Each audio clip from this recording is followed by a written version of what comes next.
You were incarcerated for 26 years, I hear. And when you got out of prison, you went out looking for a job. Did you have to encounter background checks here and there? And in encountering those, if you did you find that they were justly used?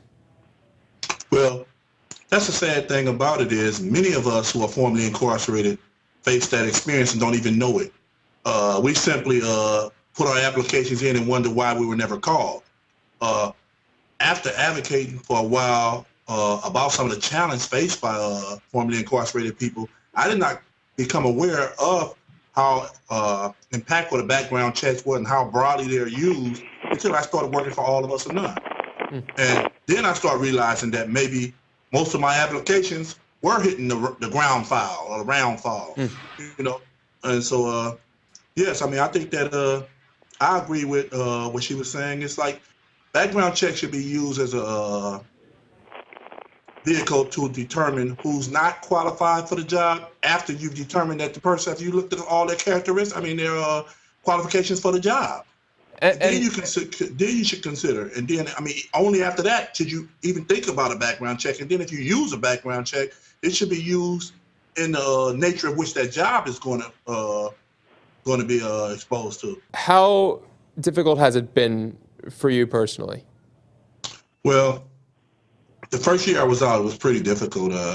I chose to go back to school. I'm still in school now. I'm a senior at Cal State East Bay, studying psychology. And that decision was predicated on the fact that I couldn't find a job. But I continued to talk about the inadequacies faced or the challenges faced by formerly incarcerated people upon reentry.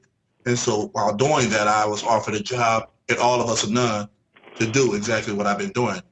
So I'm a little bit more to an advantageous position than the average person coming out.